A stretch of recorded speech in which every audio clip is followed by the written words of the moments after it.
But what happens is with people with functioning immune systems, because they don't get the right amount of vitamins and minerals or omega-3s and everything else, what happens is that inflammation goes crazy and it doesn't get resolved. It gets worse.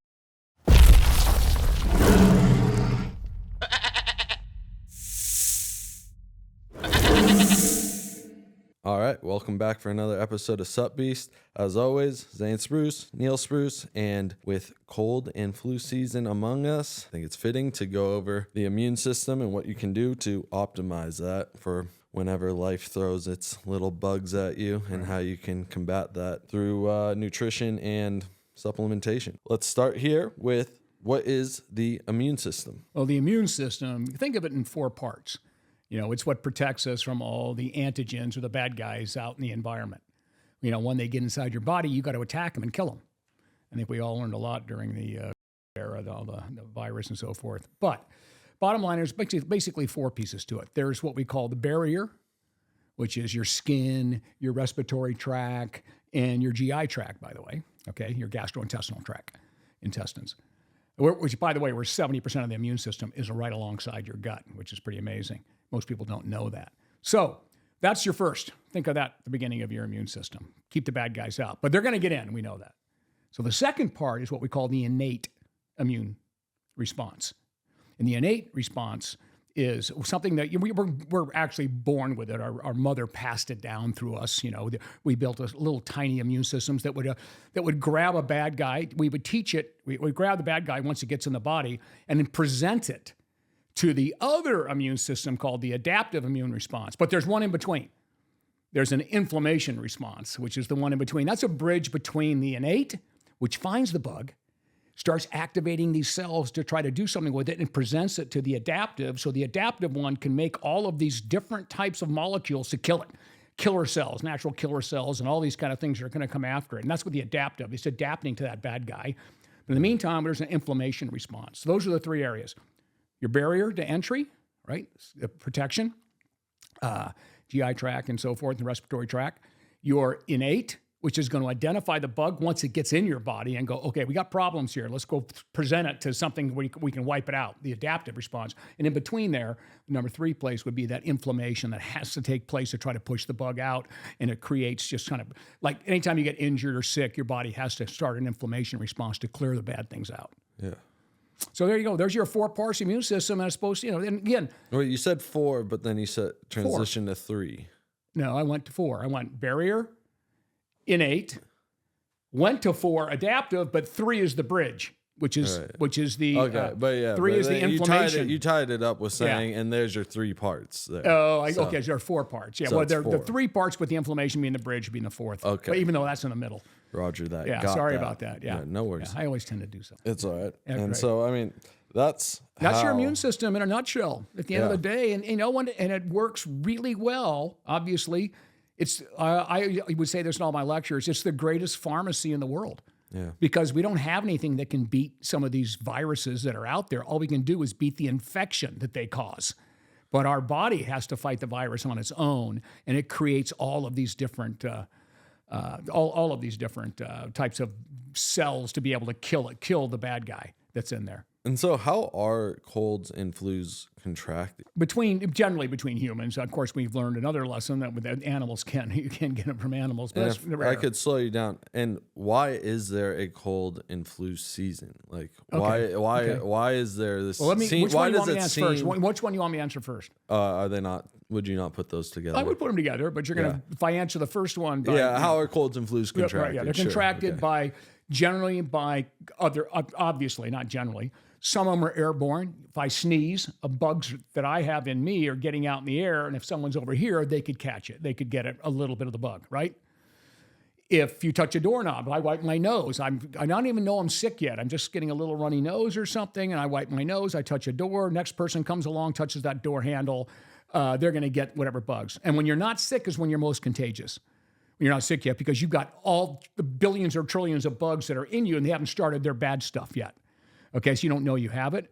So what if you do? If you're now you're really contagious because they're all over you, and you touch someone else. So contact with other people. Protecting yourself against that would be moving to an isolated world where there are no other humans, and you would never get a cold or a virus like that. You wouldn't. It'd be impossible. So, because unless someone came in there and dropped it off or something, it would be impossible. So it's generally just contact with people. Forget about the animal part of it for now. But yeah, just contact from other people one way or another, whether it be a door handle, whether it be a sneeze, whether it be a shake of a hand, whether it be a kiss or any of this type of thing. You can transfer it back and forth through humans, which brings us to the second question. Yeah. So why does it seem to be like in these colder months, like as we enter fall and winter, why is that cold and flu season? Because you're in closer contact with people. Because everybody's indoors. And now you're touching doors, you're doing all this. So that's the only reason. There's no other reason at all. It's strictly the same. You now have a greater chance of contact in these tight quarters.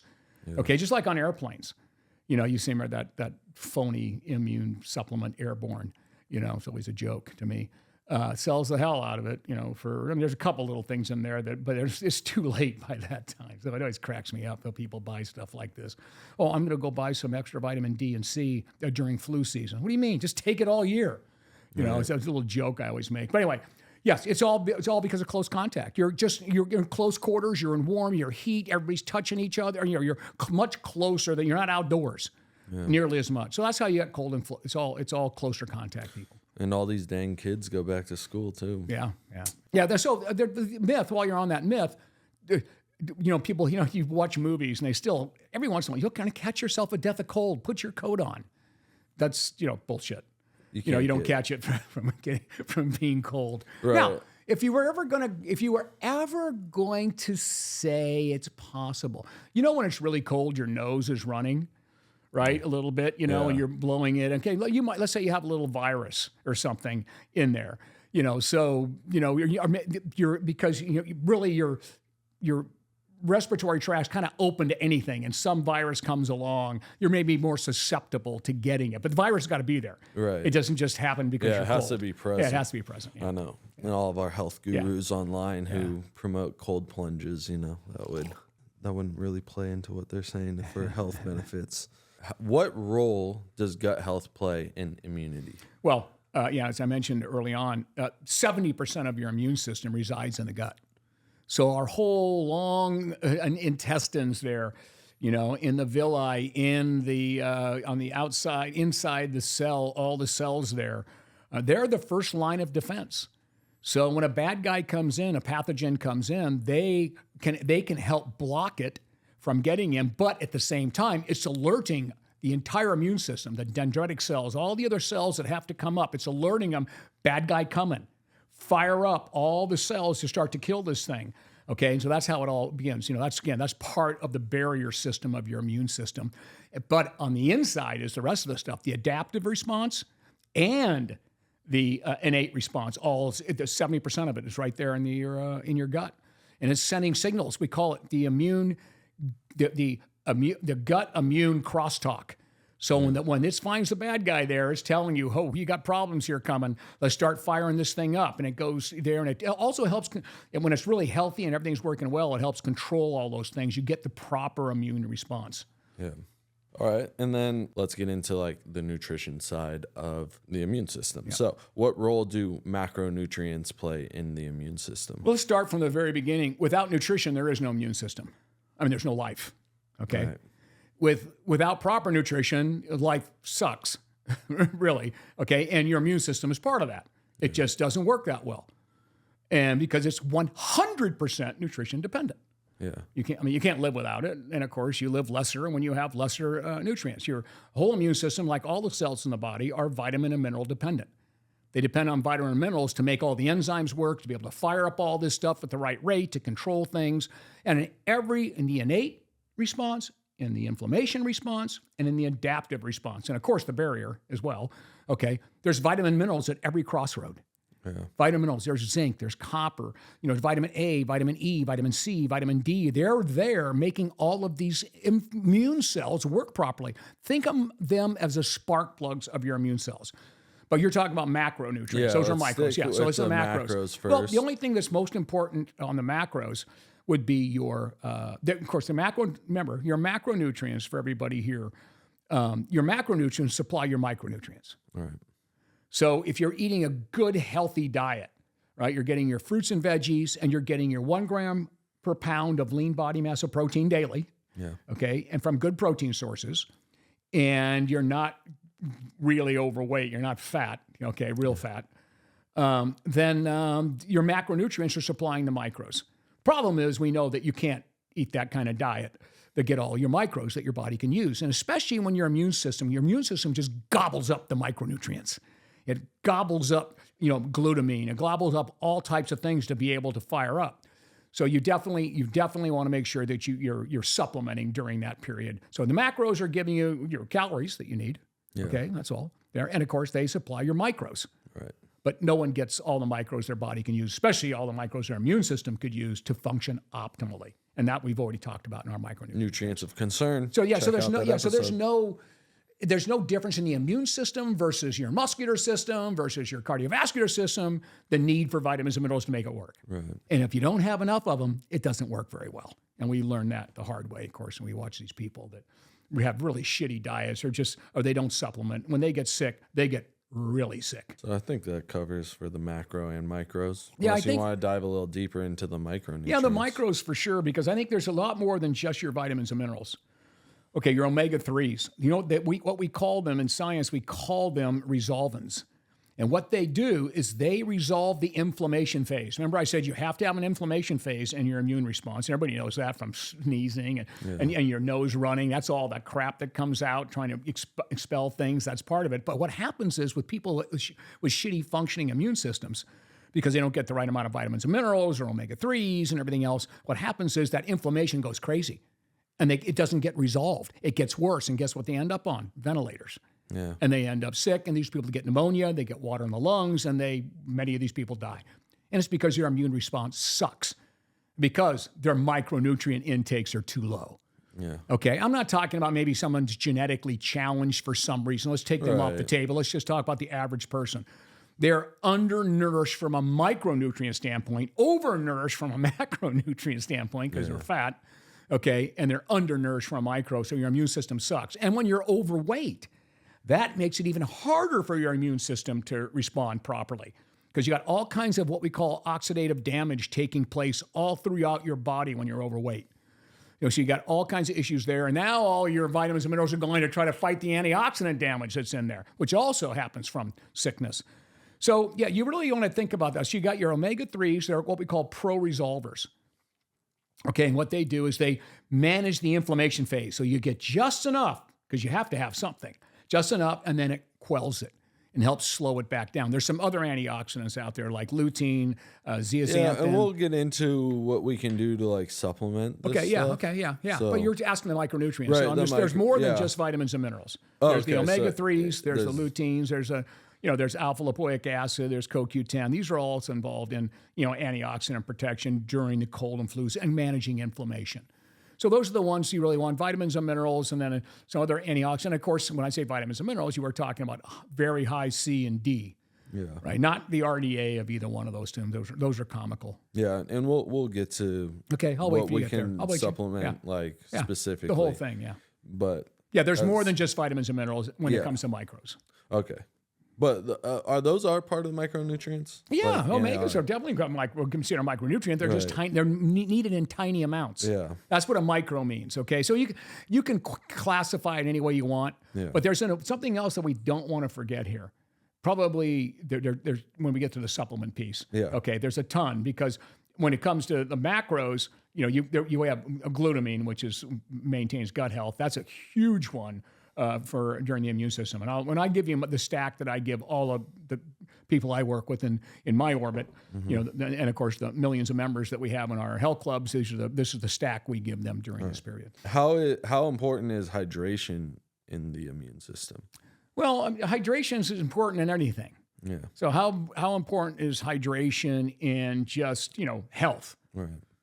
It's the same with the immune system. People just, depending on what someone's trying to sell you, or what they're trying to, it's just common sense. Yeah. Hydration, you should, maintaining hydration is a part of health, and it's an equal part of the immune system. Yeah. Okay, so the bottom line is you just want to stay hydrated. because you're usually flushing, you're probably going through a few more fluids when you're sick. Yeah. Your body's pushing things out and forcing things out earlier. What is the impact of stress on the immune system? Well, first of all, stress, causes cortisol to be yanked up, and cortisol is damaging. And when you get just from if there's diet stress, there's exercise stress, there's there's a sickness, there's a viral stress.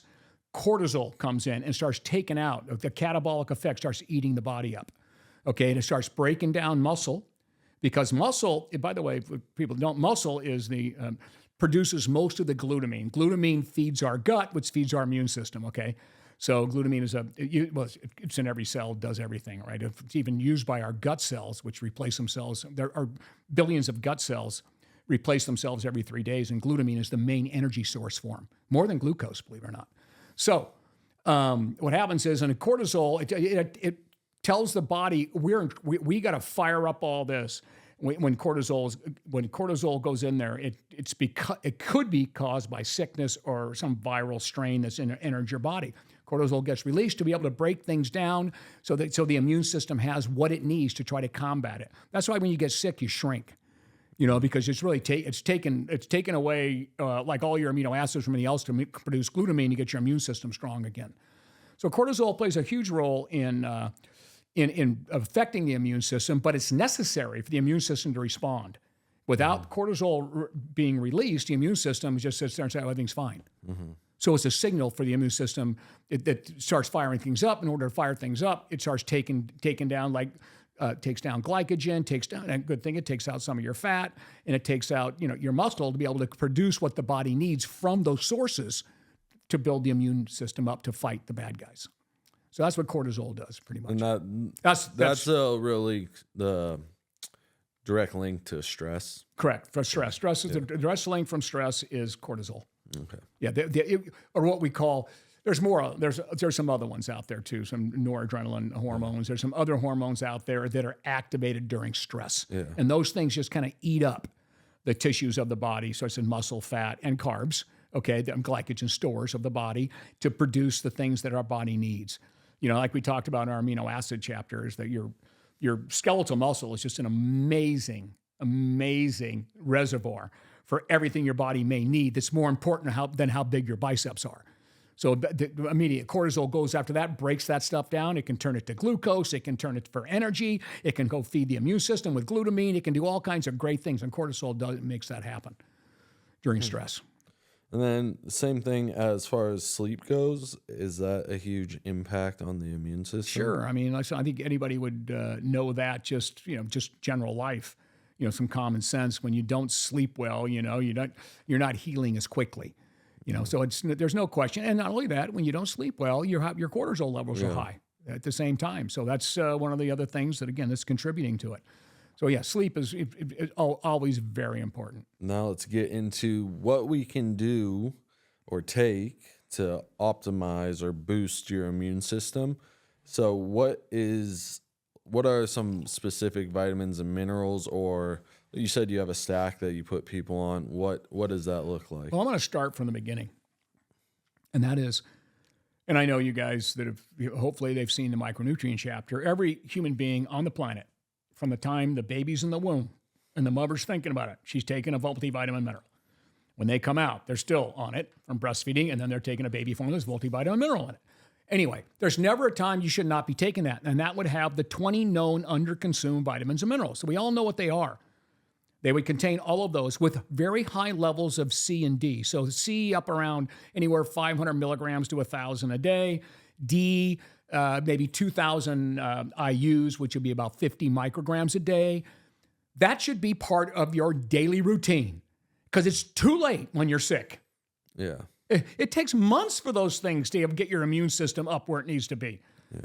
So you need to take those first. So I don't want to just sit here and tell people, okay, it's immune time, it's a sick time, we're in flu season, so here's what I want you to start taking a multi.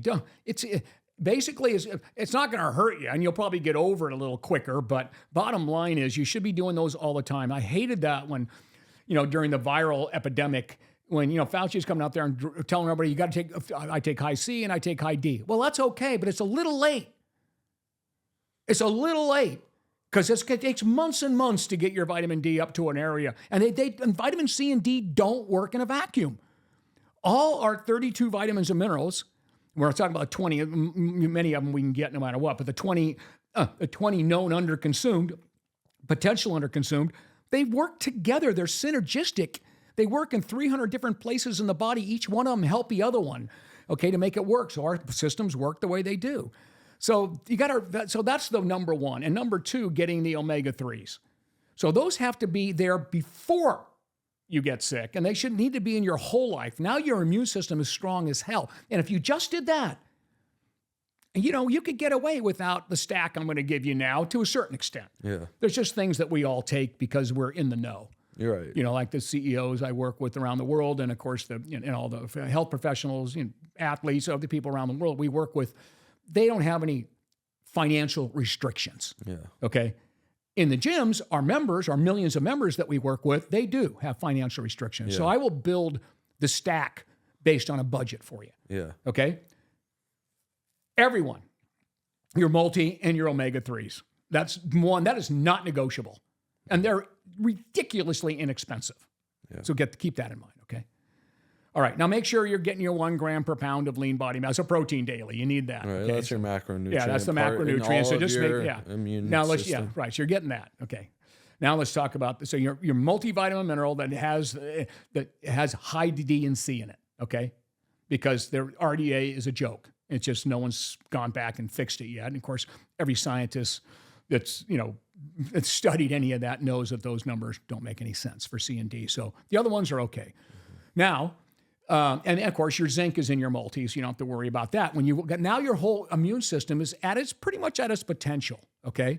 However, you're going to get sick. Nothing stops a virus from coming in. The virus doesn't go flying by, or you grab it off a handle, touch your mouth or nose, and it goes, "Oh, this guy takes a vitamin. I'm not coming in the body."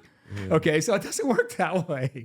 But what happens is when they get in there, my barrier's stronger than your barrier because I take my vitamins and minerals and glutamine and everything all the time.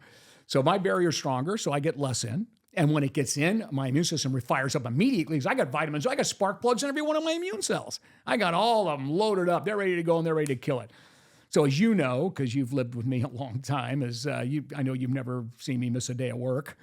You've never seen me ever. I don't think you've ever even seen me sick, let alone anything else. I mean, I do because everybody can't stop it. I just don't know because it just goes away so quick, So anyway.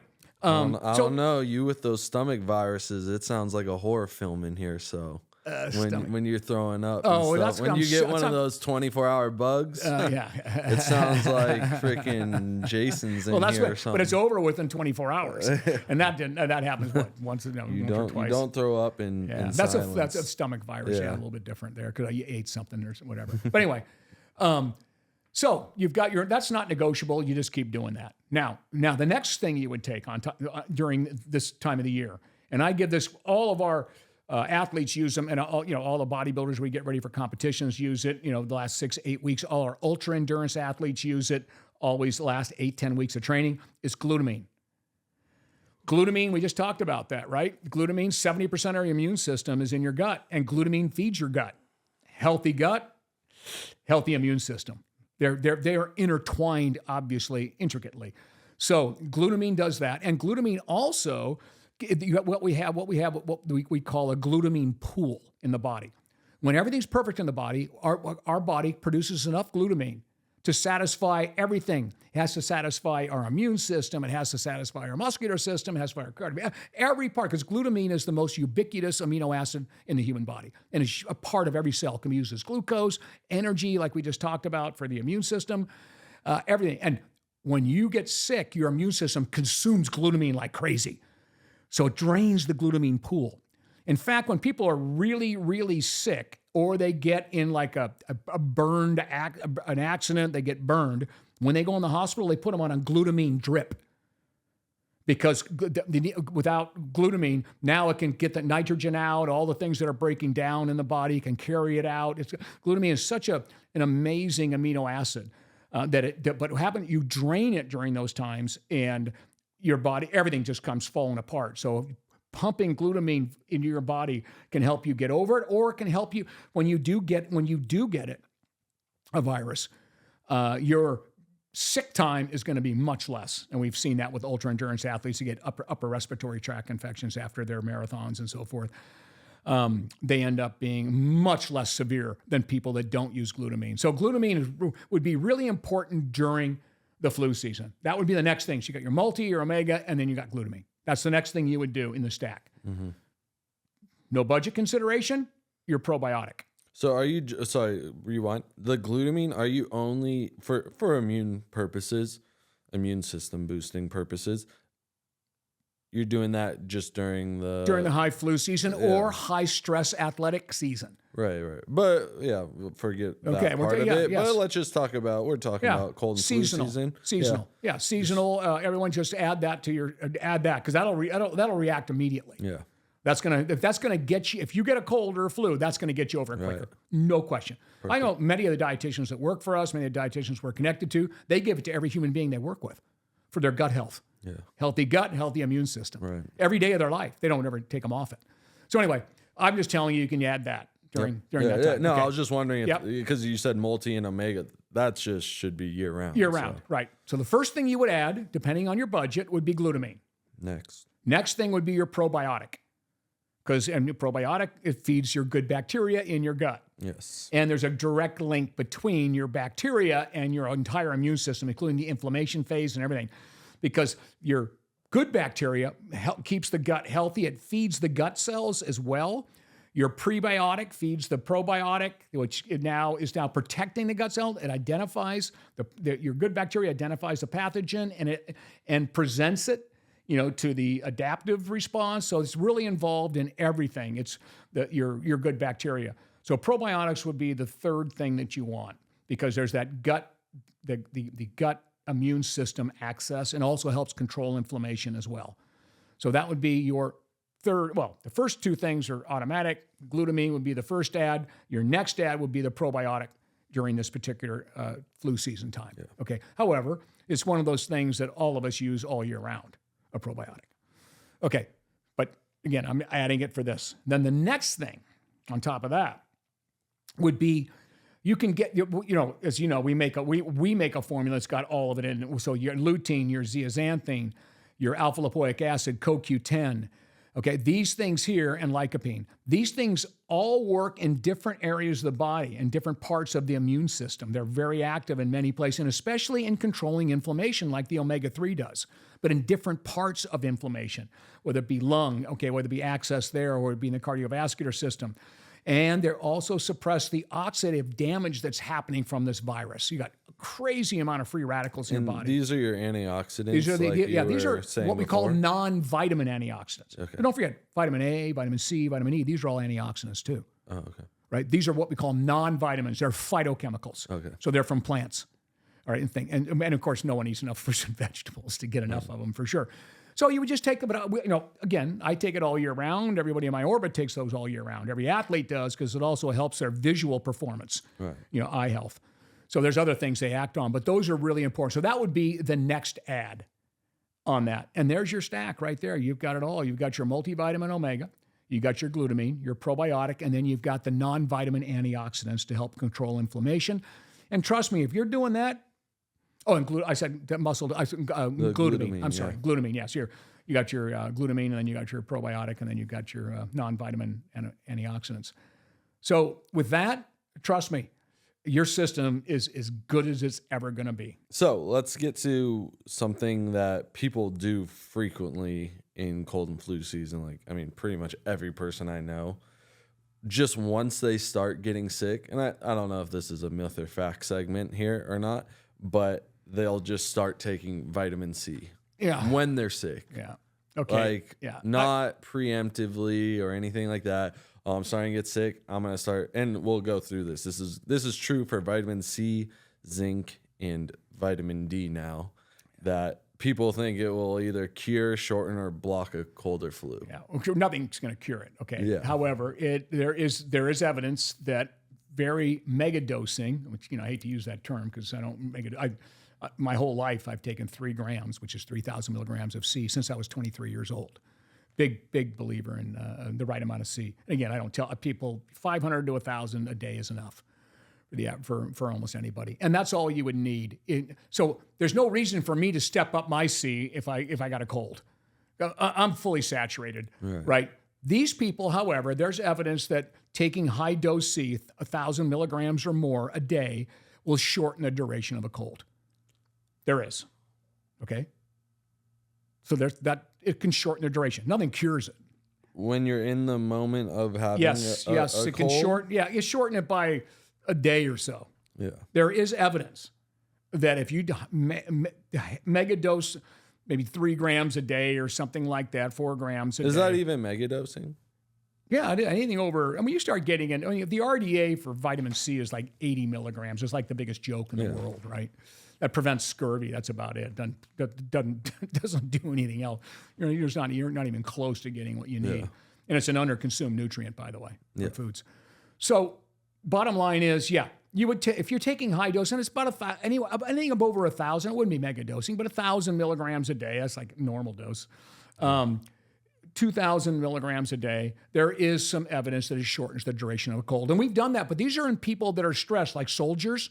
There's plenty of evidence that reduces the impact of viral impact on soldiers with high dose C, taking it during a period of training. Yeah. Okay, so if they get a cold, it shortens the duration slightly. If you start pounding it just the day you find out you have a cold, I doubt you're going to notice a difference. Yeah. Okay, vitamin D, same thing. That's a fat soluble item. It takes forever for your vitamin D levels to get up. You need to do it before to preempt, like we were just talking about. Yeah, now, when if you're getting ready for the cold and flu season, you got to start in the summertime. You want to start. You want to start at the same time, like I just said. Well, in the summertime, I'm saying. Too. Yeah. I mean, the bottom line is right now, if you're not sick, everything I just told you to do, and make sure your multivitamin has high dose D in it. Yeah. If not, there's nothing wrong, and I tell everybody this because we always make a separate vitamin D supplement. You can add to it.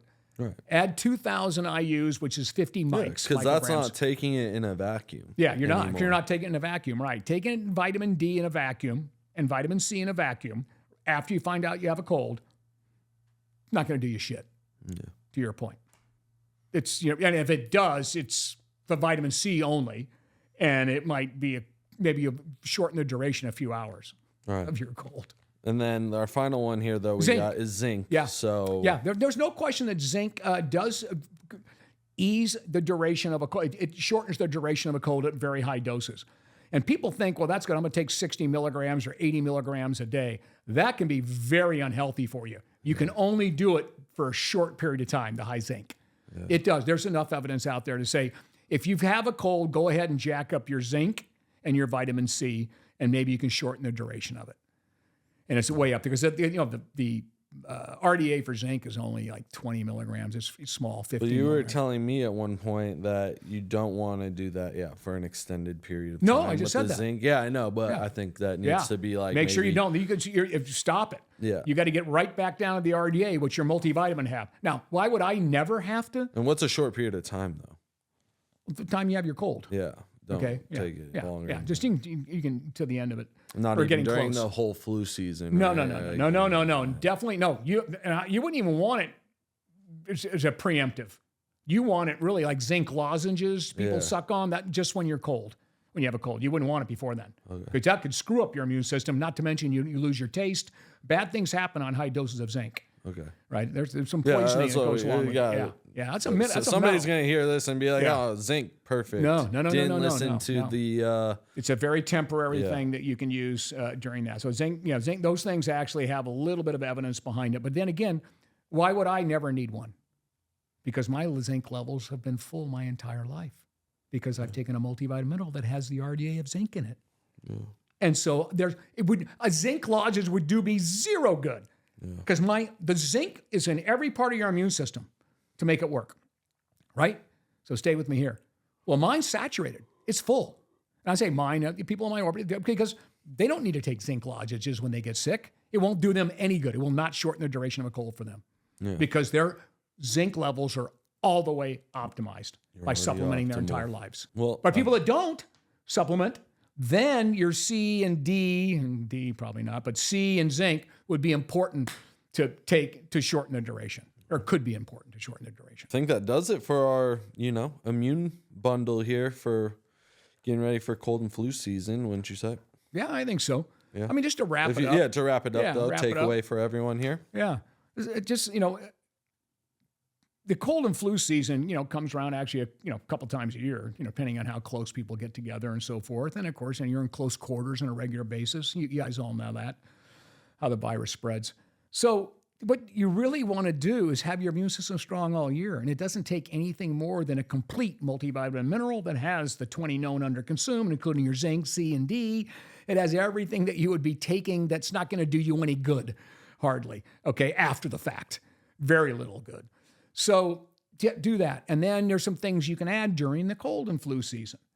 If you're taking a good probiotic, most of our people take it all year round, that's also keeping your gut health healthy. And then during the season, before you get sick, or even after, but you would add your glutamine.